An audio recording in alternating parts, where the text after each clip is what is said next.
ఆదికాండము 15వ అధ్యాయము.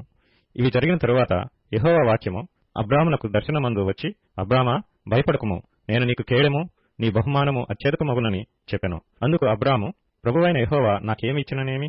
నేను సంతానం లేనివాడనైపోవచ్చున్నానే. దమస్కు ఎలియాజరే నా ఇంటి ఆస్తికర్త యగును గదా. మరియు అబ్రాము, ఇదిగో నీవు నాకు సంతానం ఇయ్యలేదు గనుక నా పరివారంలో ఒకడు నాకు వారసుడగునని చెప్పగా, యెహోవా వాక్యము అతని యొద్దకు వచ్చి, ఇతడు నీకు వారసుడు కాడు, నీ గర్భవాసమున పుట్టబోచున్నవాడు నీకు వారసుడగునని చెప్పెను. మరియు ఆయన వెలుపలికి అతని తీసుకుని వచ్చి, నీవు ఆకాశము వైపు తేరి చూచి నక్షత్రములను లెక్కించుటకు నీ చేతనైతే లెక్కించుమని చెప్పి, నీ సంతానము అలాగవునని చెప్పెను. అతడు యెహోవాను నమ్మెను, ఆయన అది అతనికి నీతిగా ఎంచెను.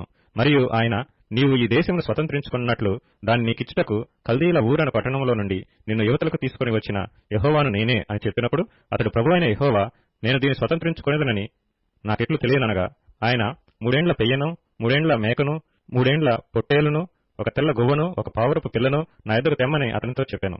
అతడు అవన్నీ తీసుకుని వాటిని నడుమకు ఖండించి దేని ఖండమును దాని ఖండమునకు ఎదురుగా నుంచెను. పక్షులను అతడు ఖండింపలేదు. గద్దలు ఆ కళేబరముల మీద వాలినప్పుడు అబ్రాము వాటిని తోలివేసెను. ప్రొద్దుబ్రొంకబోయినప్పుడు అబ్రామునకు గాఢ నిద్ర పట్టెను.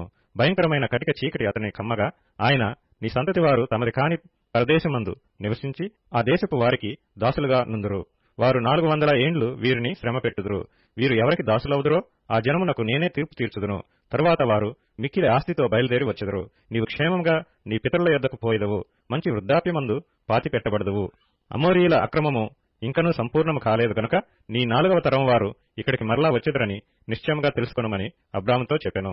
మరియు ప్రొద్దుగ్రుంకి కటిక చీకటి పడినప్పుడు రాజుచున్న పొయ్యియు అగ్ని జ్వాలయు కనబడి ఆ ఖండముల మధ్య నడిచిపోయెను. ఆ దినమందే యెహోవా ఐగుప్తు నది మొదలుకొని గొప్ప నది అయిన యూఫ్రటీసు నది వరకు ఆ దేశమును, అనగా కేనీయులను, కనిజ్జీయులను, కద్మోనీయులను, హిత్తీయులను, పెరిజ్జీయులను, రెఫాయీయులను, అమోరీయులను, కనానీయులను, గిర్గాషీయులను, యెబూసీయులను నీ సంతానమునకిచ్చి ఉన్నానని అబ్రాముతో నిబంధన చేసెను.